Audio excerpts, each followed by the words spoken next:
વડાપ્રધાન નરેન્દ્ર મોદીએ વાવ થરાદથી 891 કરોડ રૂપિયાના રેલવે પ્રકલ્પોનું કર્યું લોકાર્પણ. ખેડબ્રહ્મા અસારવા નવી ટ્રેન સેવાનો વિધિવત પ્રારંભ.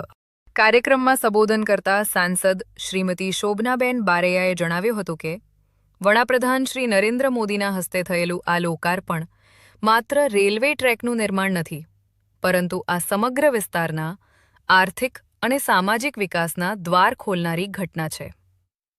બ્રોડગેજ લાઇન કાર્યરત થવાથી હવે અમદાવાદ સુધીની મુસાફરી અત્યંત સુખદ, સુરક્ષિત અને ઝડપી બનશે.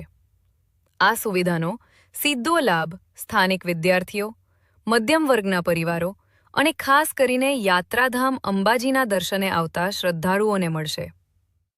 આ પ્રસંગે સાંસદ શ્રીમતી રમીલાબેન બારાએ વડાપ્રધાનના વિઝનરી નેતૃત્વની પ્રશંસા કરતા જણાવ્યું હતું કે ખેડબ્રહ્મા હિંમતનગર લાઇનનું બ્રોડગેજમાં રૂપાંતરણ આદિજાતિ વિસ્તારો માટે આશીર્વાદ સમાન સાબિત થશે.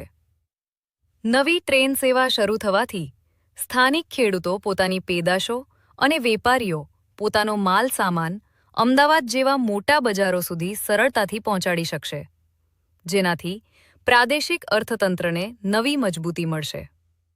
ધારાસભ્ય શ્રી વીડી ઝાલાએ પણ આ પ્રોજેક્ટને ખેડબ્રહ્મા વિસ્તારની પ્રગતિની જીવાદોરી ગણાવી હતી. એડિટર ચંદ્રશેખર ભાવસાર, ખેડબ્રહ્મા. માતાજીના સાનિધ્યમાં એક ઐતિહાસિક ઘટના કહી શકાય એવો આજે કાર્યક્રમ છે. વર્ષોથી જે રાહ જોઈ રહ્યા હતા રેલવે ટ્રેનનો, આજે વડાપ્રધાન શ્રી નરેન્દ્રભાઈ મોદી સાહેબના હસ્તે એનું ઉદ્ઘાટન અને એક અસારવાથી ખેડબ્રહ્મા અને ખેડબ્રહ્માથી અસારવા મેમો ટ્રેનને લીલી ઝંડી બતાવીને જ્યારે પ્રસ્થાન કરવા જઈ રહ્યા છે, ત્યારે ખેડબ્રહ્મા હિંમતનગરની સમગ્ર સાબરકાંઠા જિલ્લાની